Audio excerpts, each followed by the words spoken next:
السلام عليكم ورحمة الله وبركاته. أعوذ بالله من الشيطان الرجيم. ولقد نصركم الله ببدر وأنتم أذلة فاتقوا الله لعلكم تشكرون. إذ تقول للمؤمنين ألن يكفيكم أن يمدكم ربكم ب3,000 من الملائكة منزلين بلى إن تصبروا وتتقوا ويأتوكم من فورهم هذا يمددكم ربكم ب5,000 من الملائكة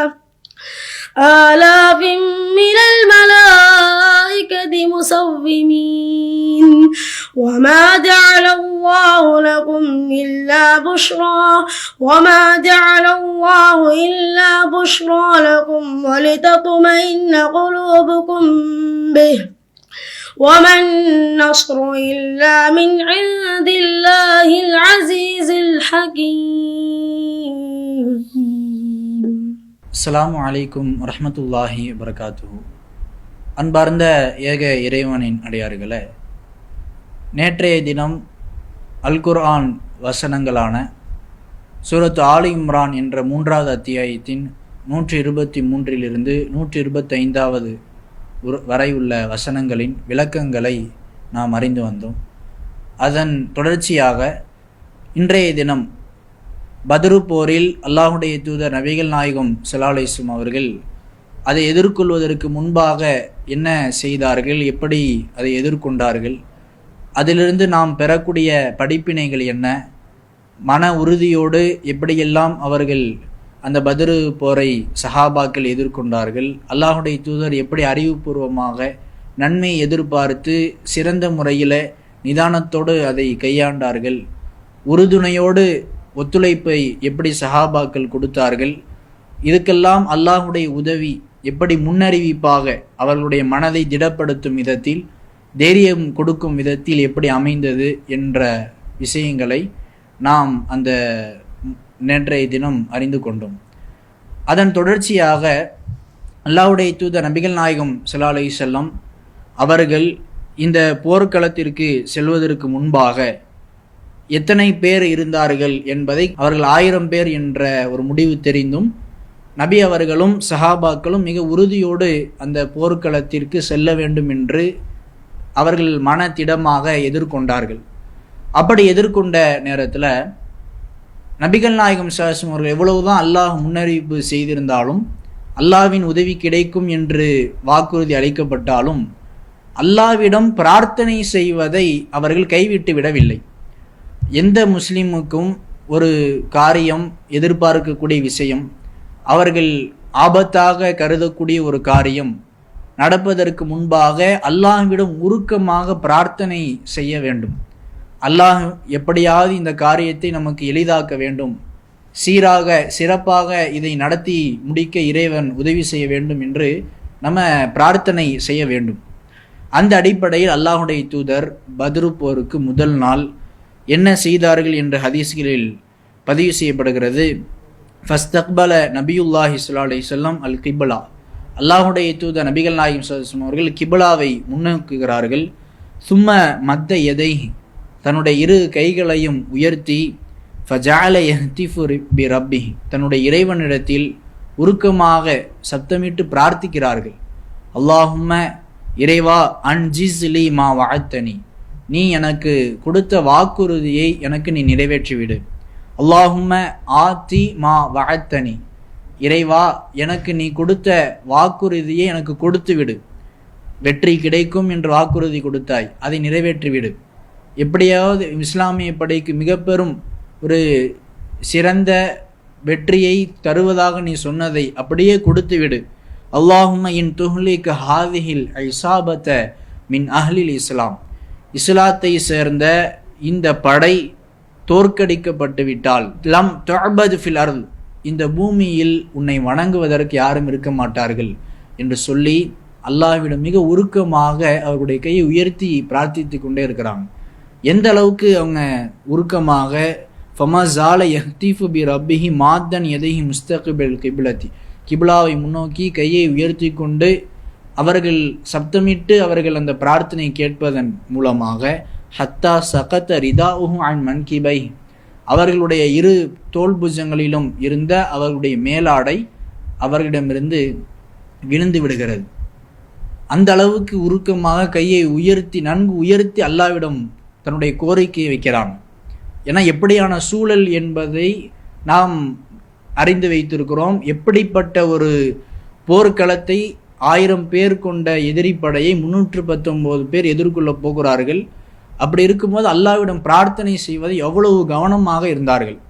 அப்படி ரசூல்லா உருக்கமாக கேட்டிருக்கிற நேரத்தில் அபூபக்கர் ரலியல்லாஹு அன்ஹு அவர்கள் பின்னாலிலிருந்து வந்து ஃபஅஹத ரிதாஹு ஃபஅல்காஹு அலா மன்கிபை சும்ம அல்தஸமஹு, அந்த கீழே விழுந்த ரசூல்லாவுடைய மேலாடையை நபி அவர்கள் மீது போர்த்துவிட்டு அவர்களுக்கு கட்டி அணைத்து, அல்லாஹ்வுடைய தூதரே கஃபாக்க முனாஷதக், உங்களுடைய இறைவனிடத்தில் மிக அதிகமாக போதுமான அளவு முறையிட்டு விட்டீர்கள், அல்லாஹ் கண்டிப்பாக அவன் கொடுத்த வாக்குறுதி நிறைவேற்றுவான் அப்படின்னு ரசூல்லாவுக்கு அபூபக்கர் ரலியல்லாஹு அன்ஹு அவர்கள் ஆறுதல் சொல்கிறாங்க. இப்போ ரசூல்லாவும் அதன் பிறகு சயுஹ்ஸமுல் ஜம்உ வ யுவல்லூன துபர், அந்த காஃபிர்கள் கூட்டம் தோற்கடிக்கப்பட்டு அவர்கள் புறமுதுகு ஓடுவார்கள் என்ற அல்லாஹுடைய வசனத்தை நினைவுபடுத்தி சொல்லிடுறாங்க. அதற்கு பிறகே அல்லாஹ் இவ்வளவு உளப்பூர்வமாக உளமாற அல்லாஹ்வின் மீதான முழு நம்பிக்கையில் இறை அருளை இறை உதவியை எதிர்பார்த்து காத்திருந்த நபிகள் நாயகம் ஸல்லல்லாஹு அலைஹி வஸல்லம் அவர்களுக்கு அல்லாஹ் உடனடியாக வசனத்தை சொல்கிறான். இத் தஸ்தகீஸூன ரப்பக்கும், உங்கள் இறைவனிடத்தில் நீங்கள் உதவி தேடினீர்கள். ஃபஸ்தஜாப லக்கும், அல்லாஹ் உங்களுக்கு பதிலளித்து விட்டான். அன்னி முமித்துக்கும் பி அல்ஃபிம் மினல் மலாயிகத்தி முர்திஃபின், உங்களை பின்தொடர்ந்து வரக்கூடிய 1000 வானவர்களை நாம் உங்களுக்கு கொடுத்து அருளி உங்களுக்கு உதவுவோம் என்று அல்லாஹ் மிகப்பெரிய வாக்குறுதி கொடுத்து விட்டான். இந்த வாக்குறுதி எப்படிப்பட்டதுன்னா, மலக்குமார்கள் மூலம் உதவுவோம் என்று அல்லாஹ் ஆல் இம்ரான் அத்தியாயத்தின் எந்த வசனத்தை விளக்கத்தை நம்ம பார்க்குறோமோ அந்த வசனத்திலேயே அல்லாஹ் சொன்னதை நேற்றைய தினம் குறிப்பிட்டோம். அல்லாஹ் 3000 மாணவர்களை உங்களுக்கு கொடுப்பது உங்களுக்கு போதாதா, 5000 மாணவர்களையும் அல்லாஹ் தருவதற்கு தயார் என்று அல்லாஹ் சொல்லியிருந்தாலும், அல்லாஹ் கொடுத்தது 1000 மாணவர்கள் மூலமாகவே முஸ்லிம் படைக்கு பெரிய பலத்தை கொடுத்து விட்டான். இதை ஒரு முஸ்லிம்களுக்கு ஒரு நற்செய்தியாக மன நிம்மதி பெறும் விதமாக அல்லாஹ் ஆக்கினான். உறுதுணையாக மனிதர்களோடு மலக்குமார்களும் ஒத்துழைப்பு கொடுத்து அல்லாஹ்வுடைய மார்க்கத்தை மேலோங்க செய்வதற்காக போர் செய்வது முஸ்லிம்களுக்கு பெரிய மகிழ்ச்சி, பெரிய மன நிம்மதி. அதை தான் அல்லாஹ் சொல்கிறான், இது போன்ற ஏற்பாடை நாம் அமைத்ததற்கான காரணம் வமா ஜஅலஹுல்லாஹு இல்லா புஷ்ரா, இதை ஒரு நற்செய்தியாகத்தான் அல்லாஹ் ஏற்படுத்தி இருக்கிறான். வலி தத்தும இன்னபிஹி குலூபுக்கும், உங்களுடைய உள்ளங்கள் அமைதியுற வேண்டும், நிம்மதி பெற வேண்டும் என்பதற்காக தான் அல்லாஹ் ஏற்படுத்தியிருக்கிறான். வமன் நஸ்ரு இல்லா மின் இந்தில்லா, உதவி என்பது அல்லாஹ்விடம் இருந்து மட்டும்தான் இருக்கிறது என்று அல்லாஹுடைய வசனம் பேசுகிறது. அப்போ இந்த காரணத்துக்காக மன நிம்மதியை தரும் விதத்தில் அல்லாஹ் இது மாதிரியான உதவியை மலக்குமார்களின் மூலம் அல்லாஹ் தந்ததை பார்க்கிறோம். அதை களத்தில் நின்று அல்லாஹ்வுடைய தூதர் எப்படி பார்த்தாங்கன்னா, அந்த பத்ர் களத்திலேயே சஹாபாக்கள்கிட்ட சொல்கிறாங்க, ஹாதா ஜிப்ரில், இதோ ஜிப்ரில் ஆஹிதும் பி ரஅசி ஃபரசி, அவருடைய குதிரையின் கடிவாளத்தை அவர் பிடித்திருக்கிறார். அலைஹி அதாத்து அல் ஹர்ப், போர் கவசம் அவர் மீது இருக்கிறது. ஜிப்ரீலே வந்துட்டாரு, நம்மோடு போர் செய்ய ஒத்துழைப்பு கொடுக்கிறாருன்னு ரசூல்லாவுடைய கண்ணுக்கு அல்லாஹ் மலக்கை காண வைத்ததால் ரசூல்லா பார்த்து சொல்கிறாங்க. அல்லாஹ் சொன்னபடியே ஜிப்ரீல் அலைஹிஸ்ஸலாம் அவர்கள் உட்பட 1000 மலக்குமார்களை அல்லாஹ் அருளிவிட்டான். அருளி எப்படி உதவி செய்தான் என்பதையும் பல விஷயங்களில் பல வசனங்களில் பார்க்கிறோம். அதற்கு முன்பாக முஸ்லிம்களுக்கு இன்னும் ஒரு மன நிம்மதியை தரும் விதமாக தூக்கத்தையும் மழையையும் அல்லாஹ் ஏற்படுத்துகிறான். அதை பற்றி இறைவன் குரானில் 8வது அத்தியாயம் 11வது வசனத்தில் சொல்கிறான், யுத் யுகஷீக்குமுன் நுஆஸ அமனத மின்ஹு, அல்லாஹ் உங்களுக்கு ஒரு சிறு தூக்கத்தை அமைதி பெறுவதற்காக ஏற்படுத்தினான். வயுனஸ்ஸிலு அலைக்கும் மினஸ் ஸமாஇ மாஅன், வானிலிருந்து உங்களுக்கு தண்ணீரை இறக்கிறான். எதற்காக தெரியுமா? லியுதஹிரக்கும் பிஹி, உங்களை அவன் தூய்மைப்படுத்துவதற்காக. வயுதிஹிப அன்கும் ரிஜிஸ ஷைத்தான், ஷைத்தானுடைய அசுத்தத்தை விட்டு உங்களை பரிசுத்தப்படுத்துவதற்காக. வலியுர்பித அலா குலூபிக்கும், உங்கள் உள்ளங்களை பலப்படுத்துவதாக. வயுஸப்பித பிஹில் அக்தாம், உங்களுடைய பாதங்களை இதன் மூலம் வலுப்படுத்துவதற்காக அல்லாஹ் மழை பொழிவையும் ஏற்படுத்தினான்.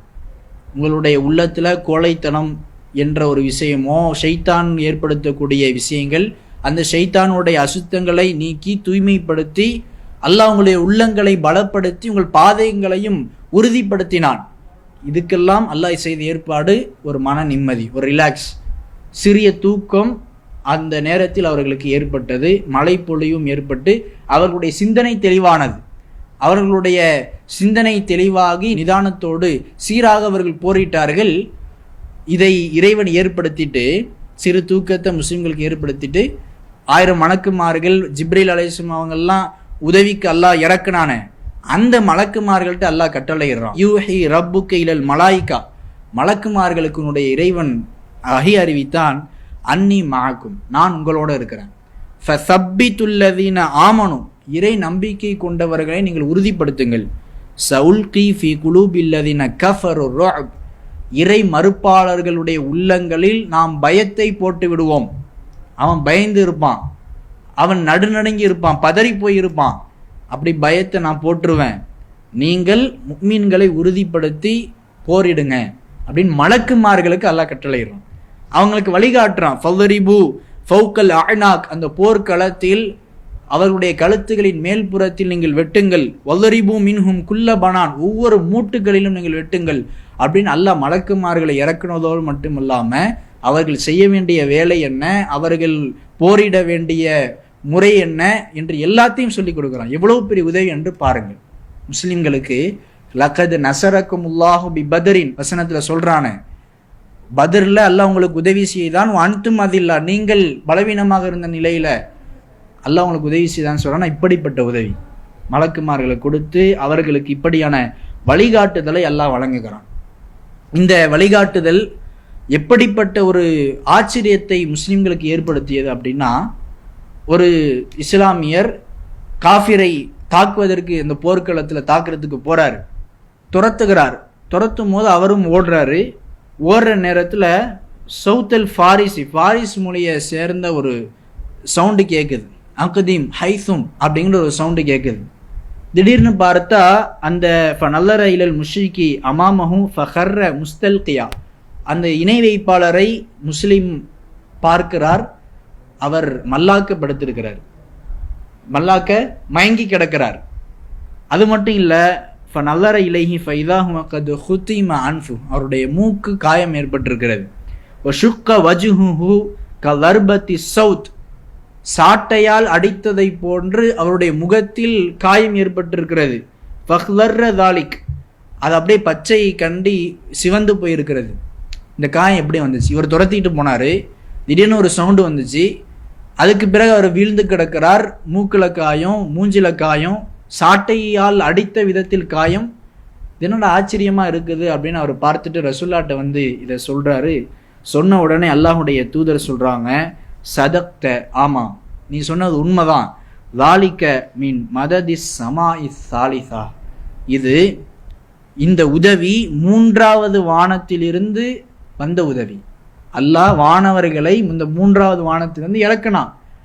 அவர்கள் மூலமாக இவ்வளவு பிரம்மாண்டமான, அவர்கள் நினைத்து பார்த்திடாத உதவி.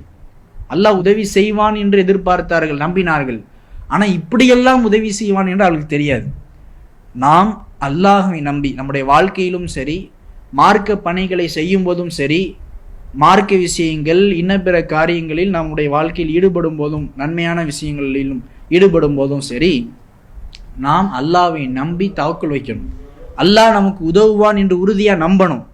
அப்படி நம்பினா அல்லாஹ் நாம் நினைத்து பார்க்காத முறையிலே, விதத்திலே பிரம்மாண்டமான வெற்றியை, உதவியை தருவான் என்பதற்கு, பிரம்மாண்டமான ஒரு சிறந்த வெற்றியை இறைவன் நமக்கு ஏற்படுத்துவான் என்பதற்கு இது போன்ற சம்பவங்கள் எல்லாம் நமக்கு ஒரு பெரிய உதாரணமாக இருக்கிறது. அதுதான் லக்கத் நஸரக்குமுல்லாஹ், அல்லாஹ் உங்களுக்கு பத்ரு களத்தில் உதவி செய்தான் என்ற வார்த்தை எல்லாத்தையும் உள்ளடக்கித்தான் அல்லாஹ் சொல்லியிருக்கிறான். இன்னும் அல்லாஹ் சொல்லும்போது அல்லாஹ்வுடைய தூதர் நபிகள் நாயகம் ஸல்லல்லாஹு அலைஹி வஸல்லம் அவர்களுக்கு மக்காவில் அவங்க இருந்த நேரத்தில் கடுமையான துன்பங்களை கொடுத்த நபர்கள், எவ்வளவு மன ரீதியிலும் உடல் அளவிலும் அவர்களை வேதனைப்படுத்தியவர்கள், அந்த போர்க்களத்தில் எல்லா தலைவர்களும் இப்படி செய்த ரசூலாவை இழிவுபடுத்தி அவர்களுக்கு சித்திரவதையை ஏற்படுத்திய எல்லா தலைவர்களும் வீழ்த்தப்பட்டார்கள், காணாமல் போனார்கள். எப்படி தெரியுமா? அல்லாஹ்வுடைய தூதர் மக்காவில் காபத்துல்லாவுக்கு அருகில் தொழுதுட்டு இருக்கிறாங்க. அப்படி தொழுதுட்டு இருக்கிற நேரத்தில் ஒட்டக மலக்குடலை அவருடைய முதுகின் மீது அவங்க சஜதா செஞ்சுட்டு இருக்கிற நேரத்தில் அந்த காஃபிர்கள் முஷ்ரிக்கீன்கள் போட்டு ரசூலா எந்திரிக்க முடியாமல் அந்த நிலையிலேயே சஜதாவிலே இருக்கிறத பார்த்து விட்டு ஒவ்வொரு முஷ்ரிக்கீன்களும் இன்னொரு முஷ்ரிக்கீன்களை பார்த்து ஒருவர் மீது ஒருவர் விழுந்து சிரிக்கிறார்கள். அவ்வளவு நக்கலாக கேலியாக ரசூல்லாவை நடத்தினாங்க. அப்போ ரசூல்லாவிடமிருந்து ஃபாத்திமா ரலியல்லாஹு அவர்கள் அதை அகற்றிவிட்டு அந்த குறைஷிகளை திட்டினார்கள். அல்லாஹ்வுடைய தூதரும் சாபமிட்டாங்க. அல்லாஹும்ம அலைக்க பி குரைஷ், அல்லாஹும்ம அலைக்க பி குரைஷ், அல்லாஹும்ம அலைக்க பி குரைஷ். இறைவா, இந்த குறைஷை நீ பார்த்துக்கொள், இந்த குறைஷை நீ பார்த்துக்கொள், இந்த குறைஷை நீ பார்த்துக்கொள் 3 தடவை சொல்றாங்க. அடுத்து குறிப்பிட்டு யாரெல்லாம் தன்னை அவ்வளவு வேதனைக்கு உட்படுத்தினார்களோ அவர் ஒவ்வொரு ஆள் பேரையும் குறிப்பிட்டு ரசூலா சொல்றாங்க. அபுஜஹலுடைய பெயர், உண்மையான பெயர் அம்ரு பின் ஹிஷாம், அவனுடைய பெயர்லேருந்து ரசூலா சொல்றாங்க அல்லாஹும்ம அலைக்க பி அம்ரு பின் ஹிஷாம் உத்துபத்தை பின் ரபியா, அம்ரு பின் ஹிஷாமை, உத்துபா பின் ரபியாவை, ஷைபாவை, வலீதை, உமையாவை, உமாராவை நீ பார்த்துக்கொள் அல்லாஹ்ட்ட ஒப்படைக்கிறாங்க. இந்த நபர்கள் அனைவருமே பத்ர்களத்தில் கொல்லப்பட்டார்கள். எவ்வளவு பெரிய வெற்றி பாருங்க. ரசூல்லா இவர்களுக்கு எதிராக பிரார்த்தித்தார்கள், இவர்கள் எல்லாருமே கொல்லப்பட்டாங்க. எப்போ? அந்த பத்ர் நாளில். எவ்வளவு பெரிய வெற்றி நினைத்து பார்த்திருப்பார்களா? ஒரு 300 லட்சம் பேர் 1000 பேர் கொண்ட படை எதிர்கொள்ளும் போது இப்படியான முக்கிய தலைவர்கள் எப்படி பாதுகாக்கப்பட்டிருக்கலாம்? 1000 பேர் இருக்கிறாங்க, இந்த முக்கிய தலைவர்களை பாதுகாக்கிறதுக்கு எத்தனை பேர் இருந்திருக்கலாம்? அதையும் தாண்டி எல்லாரும் அந்த நேரத்தில் வீழ்ந்தார்கள் என்றால் அவ்வளவு பெரிய வெற்றியின் மூலமாக அல்லாஹ் அசத்தியவாதிகளை அழித்தான். அதுவும் இந்த அபுஜஹல் எவ்வளவு ரசூல்லாவுக்கு மன ரீதியிலும் உடல் அளவிலும் வேதனை கொடுத்தான் நாம் அறிந்திருப்போம். அந்த அபுஜஹல் 2 சிறுவர்களால் கொல்லப்பட்டான். 2 இஸ்லாமிய சிறுவர்கள் தான் அபுஜஹலை வீழ்த்தினார்கள். அந்த சம்பவத்தை நாம் பார்க்க முடியும். அப்துர் ரஹ்மான் பின் அவுஃப் ரலியல்லாஹு அன்ஹு அவர்கள் போர்க்களத்தில் பத்ர் போர்க்களத்தில் நிற்கிறாங்க. அவர் பக்கத்தில் வலதுபுறமும் இடதுபுறமும் சிறுவர்கள் இருக்கிறாங்க. முஆது, முஆவீத் என்று சொல்லக்கூடிய சிறுவர்கள். அந்த சிறுவர்கள் அவர்கிட்ட வந்து கேட்குறாங்க, அபூஜஹல்னா யார்? அபூஜஹல்னா யார், எங்கள்கிட்ட காட்டுங்கன்னு கேட்குறாங்க. அவர் பார்க்குறாரு, இவங்களை விட சிறந்தவங்க கூட நம்ம இருந்திருக்கலாமே அப்படின்னு அவர் ஒரு மனசுக்குள்ளே நினச்சிக்கிட்டு, அபூஜஹலுக்கு உங்களுக்கு என்னப்பா சம்பந்தம், ஏன் அவரை பற்றி கேட்குறீங்க அப்படின்னு கேட்டதோட அவர்கள் சொன்னார்கள், அந்த 2 சிறுவர்களும் கூறிய வார்த்தை என்னன்னா, உஹ்பிர்து அன்னஹு யசுப்பு ரசூலுல்லாஹி ஸல்லல்லாஹு அலைஹி வஸல்லம், அல்லாஹ்வுடைய தூதரை அவன் திட்டுகிறான், ஏசுகிறான் என்று எங்களுக்கு சொல்லப்பட்டது. அல்லாஹ்வுடைய தூதரை அவன் திட்டுறான், நாங்கள் அவனை பார்த்தோன்னா லா யுஃபாரிகு சவாதி சவாதா, என் உடம்பும் அவனுடைய உடம்பும் நீங்காத விதத்தில் அவனோடு போரிடுவோம், ஒன்று நாங்கள் இருக்கணும் இல்லை அவன் இருக்கணும் என்ற விதத்தில் அவங்க சொல்கிறாங்க. அப்படி அவ்வளவு ஆக்ரோஷமாக அந்த சிறுவர்கள் இருக்கிறாங்க. இப்படி அவங்க பேசிகிட்டு இருக்கும் போது அபூஜஹல் போகிறத பார்த்துட்டு அப்துர் ரஹ்மான் பின் அவுஃப் வந்து, நீ கேட்ட அபூஜஹல்னா யாருன்னு கேட்டீங்களே, இவன் தான் அது அப்படின்னு காட்டுறாங்க. காட்டின உடனே 2 பேரும் அபூஜஹலிடம் போரிட போகிறாங்க. போய் அவனை தாக்குகிறார்கள். அவனை எந்த முறையிலே அவன் வீழ்த்துவதற்கான செயல்பாடுகளை செய்யணுமோ எல்லாத்தையும் செய்து அவனை கொன்றும் விடுகிறார்கள். அல்லாஹ்வுடைய தூதரிடத்தில் அந்த 2 சிறுவர்களும் முஆத் முஅவ்வீத் என்ற 2 சிறுவர்கள் வந்து நான் தான் அவரை கொன்றேன், நான் தான் கொன்றேன்னு போட்டு ரசூலுல்லாஹ்ட்ட சொல்றாங்க. அந்த அளவிற்கு சிறுவர்களால் அவ்வளவு பெரிய மக்கத்து முஷ்ரிக்கீன்களுடைய தலைவர்னு பார்க்கப்பட்டவன் கொல்லப்பட்டான். அப்ப அந்த நேரத்துல கூட ஒரு சஹாபி வராங்க, அனஸ் ரலியல்லாஹு அன்ஹு. அவங்க வந்து அல்லாஹ்வுடைய தூதர் கால நபியு ஸல்லல்லாஹு அலைஹி வஸல்லம் யௌம பத்ரின் பை யன்துரு மா ஃபஅல அபூ ஜஹல். ரசூலுல்லாஹ் கேட்குறாங்க, பத்ர் களத்திலேயே அபூ ஜஹல்னு ஒருத்தவன் கடுமையாக நம்மளை வேதனைப்படுத்தினானா அவன் எங்கே, அவங்கள யாராவது பார்த்தீங்களான்னு கேட்குறாங்க. கேட்ட நேரத்தில் இப்னு மஸ்ஊத் ரலியல்லாஹு அன்ஹு வந்து போகிறாங்க. போய் அபூ ஜஹல் அந்த சிறுவர்களால் கொல்லப்பட்டு கிடக்கிறான அந்த அபூ ஜஹலை போய் பார்த்து, அந்த அபா ஜஹல், நீ தான் அபூ ஜஹலா, என்னென்ன ஆட்டம் போட்ட, எப்படியெல்லாம் எங்களை துன்புறுத்தின அந்த அபூ ஜஹல் நீ தானா அப்படின்னு அந்த குத்துயிரும் குலையுருமா இருக்கிற அந்த அபூ ஜஹல் இடத்துல போய் கேட்குறாங்க. அப்போவும் அவன் ஆணவம் விடலை, அப்பயும் ஆணவம் பிடித்து தான் பேசுகிறான். அப்போ அந்த நிலைக்கு அவன் உயிர் இழக்கக்கூடிய நிலைக்கு ஆட்படுத்தப்பட்டான், உயிரும் இழந்தான், சிறுவர்களால் கொல்லப்பட்டான். அவ்வளவு பெரிய எதிரியாக முக்கிய விதத்தில் அவன் இருந்தும் கூட அவன் அந்த நேரத்தில் கொல்லப்பட்ட விஷயத்தை நாம் பார்க்க முடிகிறது என்றால் இது எவ்வளவு பெரிய வெற்றி. இவனால தான் பெரிய பிரச்சனைகள் இஸ்லாத்தை எதிர்ப்பதற்கு, இஸ்லாமியர்களை அழிப்பதற்கு படை திரட்டி கொண்டு வந்து அதில் உறுதியாக இருந்ததில் இவன் முக்கியமானவன். அவன் இறந்தது முஸ்லிம்களுக்கு பெரிய ஒரு மகிழ்ச்சி, பெரிய ஒரு நிம்மதி. அதை அல்லாஹ் அந்த நேரத்தில் ஏற்படுத்தினான்.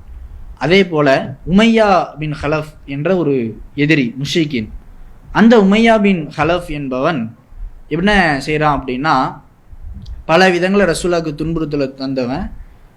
அவனும் கொல்லப்படக்கூடிய நிலை ஏற்படும்னு ரசூலுல்லாஹ் முன்னாடியே சொல்லிட்டாங்க. அவன் கொல்லப்படுவான் என்ற செய்தியை சஅத் ரலியல்லாஹு அன்ஹு அவர்கள் முன்னாடியே அந்த உமையாவுக்கு சொல்லிட்டாங்க. ஒரு நேரத்தில் சஅத் அவர்கள் தவாஃப் செய்ய போகிறதுக்கு உமையா தான் அனுப்புகிறான்.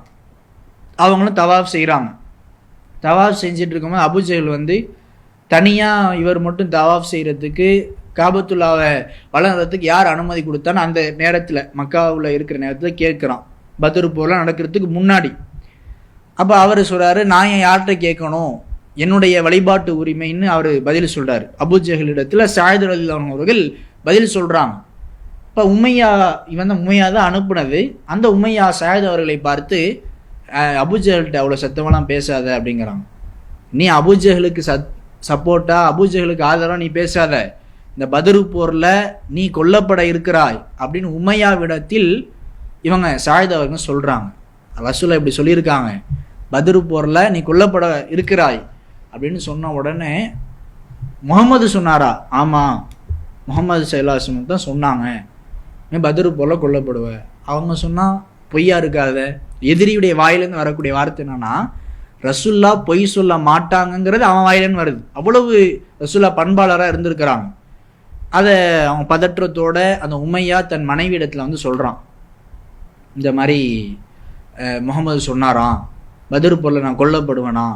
அப்போ அவங்க மனைவியும் சொல்கிறாங்க, முகமது சொன்னால் பொய்யா இருக்காத, அப்போனா நீங்கள் போர்க்களத்துக்கு போக வேணாம் அப்படிங்கிற மாதிரி சொல்லிடுறாங்க. அதுக்கு பிறகு அபூ ஜஹல் எல்லாரையும் போர்க்களத்துக்கு கூப்பிடுறான்ல, அப்போ அவர் இந்த உமையாவும் போகிறதுக்கு வர அவருடைய மனைவி தடுக்கிறாங்க.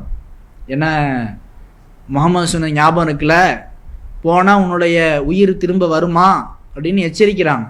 அபூ ஜஹல் திரும்ப திரும்ப கூப்பிட்டு கடைசியில் போர்க்களத்துக்கு இழுத்துக்கு போயிட்டான். போகிற நேரத்தில் தன் உயிரை பாதுகாக்கணுங்கிறதுக்காக அப்துர் ரஹ்மான் பின் அவுஃப் இடத்துல ஒரு உடன்படிக்கை அவன் எடுக்கிறான். என்ன உடன்படிக்கைன்னா, நீ என்னை பாதுகாக்கணும் அப்படிங்கிற உடன்படிக்கை. உமையா அப்துர் ரஹ்மான் பின் அவுஃப் இடத்துல எடுக்கக்கூடிய உடன்படிக்கை. இந்த உமையா என்பவனுக்கு பிலால் ரலியல்லாஹு அன்ஹு அவர்கள் அடிமையாக இருந்தாங்க.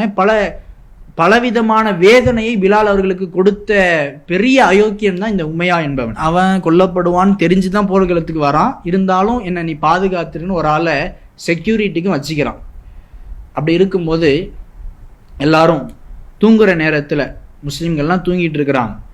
அந்த நேரத்தில் அப்துர் ரஹ்மான் பின் அவுஃப் என்ன செய்கிறாருன்னா, உமையாவை எல்லாரும் தூங்குறாங்க, இந்த நேரத்தில் அப்படியே நேக்கா ஒரு மலை உச்சிக்கு உமையாவை அழைச்சிட்டு போயிடுவோம் அவர் கொல்லப்படுறதுல காப்பாத்திடுவோன்னு கூட்டிட்டு போறாரு. உமையாவால் பல வேதனைக்கு உட்படுத்தப்பட்ட பிலால் ரலியல்லாஹு அதை பார்த்துடுறாங்க. பார்த்த உடனே தன் தோழர்களுக்கு செய்தி கொடுக்குறாங்க. அவங்களும் உடனே சுதாரித்து உமையாவுடைய கால் தடத்தை பார்த்து அந்த 2 பேர் போகிற வழியில் போயிட்டே இருக்கிறாங்க. அப்படியே தன்னை பின்தொடர்ந்து வராங்கன்னு அந்த உமையாவுக்கும் அப்துல் ரஹ்மான் பின் அவுஃபுக்கும் தெரிஞ்ச உடனே உமையாவுடைய மகனை அவர்களுக்கு முன்னால் காட்டி நம்ம தப்பிச்சிடலாம் அப்படின்னு உமையாவுடைய மகனை அனுப்பிடுறாங்க. ஆனால் முஸ்லீம் படை பிலால் அவர்களோடு வந்த தோழர்கள் உமையாவுடைய மகனையும் கொன்று விட்டார்கள். அதையும் தாண்டி வருகிறார்கள். அப்போ அதை தாண்டி வராங்களேன்னு பார்த்து உமையாவை கீழே படுக்க வைத்து அப்துல் ரஹ்மான் பின் அவுஃப் அவர் மேலே படுத்துக்கிறாங்க அவனை பாதுகாக்கிறதுக்காக. அந்த இடத்துக்கு தோழர்கள் சஹாபாக்கள் தேடிக்கொண்டு வந்த சஹாபாக்கள் வந்துட்டாங்க. வந்த உடனே கீழ்ப்புறமாக தங்களுடைய வாளை, அதை பற்றி ஹதீஸ்களில் வருகிறது, அந்த வாளை ஃபத்தஹல்ல லூஹு பிஸ்ஸுயூஃபி மின் தஹ்தி ஹத்தா கதலு, கீழ்ப்புறம், ஏன்னா கீழே தான் உமையா படுத்திருக்கிறான், மேலே அப்துல் ரஹ்மான் பின் அவுஃப் இருக்கிறாங்க. உமையா தான் அவர்களுடைய டார்கெட். அவ்வளவு பெரிய அநியாயத்தை செய்தவன், அயோக்கியத்தனத்தில் ஈடுபட்டவன், கொடூரமாக முஸ்லிம்களை நடத்தியவன். அந்த உமையாவை அந்த போர்க்களத்தில் கீழ்ப்புறமாக வாளை விட்டு அவனை கொல்லுகிறார்கள்.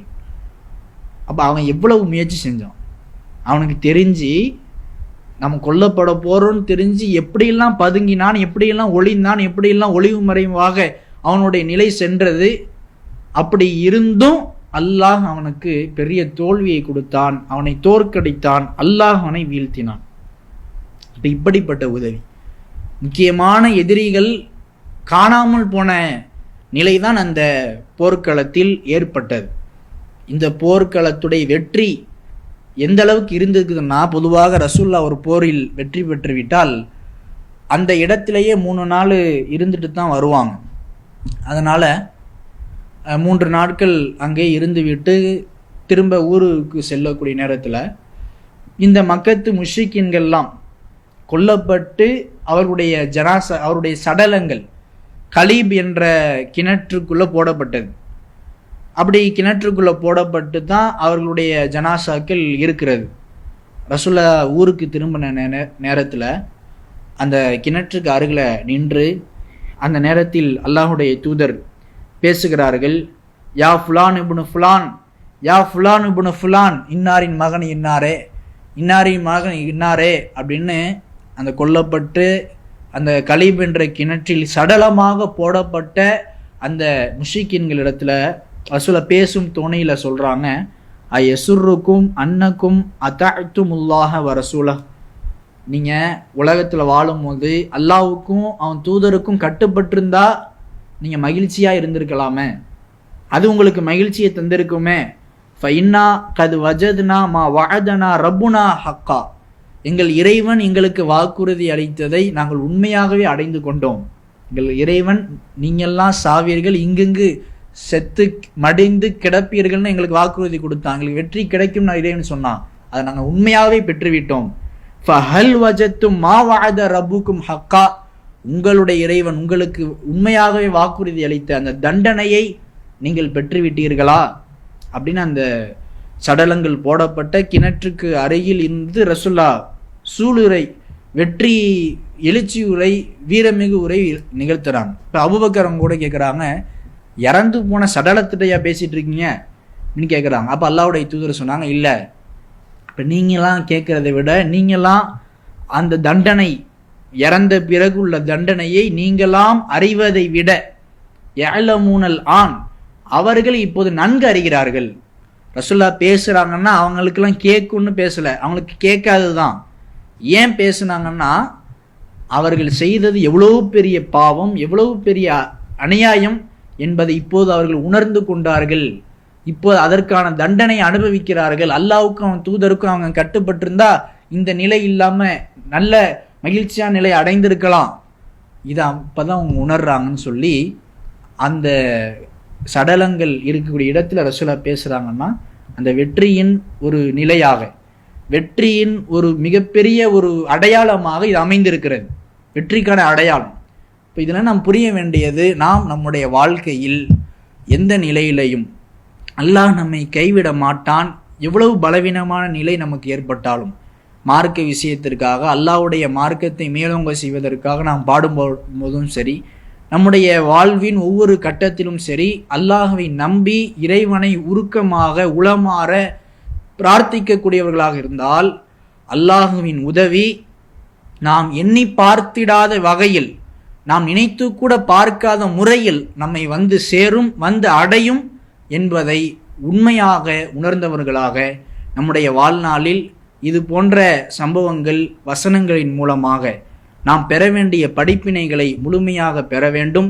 அப்படி பெற்று அதன் மூலமாக நம்முடைய வாழ்க்கையை சீரிய முறையில் அமைத்து கொண்டு இம்மையிலும் மறுமையிலும் வெற்றி அடைவோமாக என்று பிரார்த்தித்து நிறைவு செய்கிறேன். அஸ்ஸலாமு அலைக்கும் வரஹ்மத்துல்லாஹி வபரகாத்துஹு. அல்லாஹு அக்பர், அல்லாஹு அக்பர்.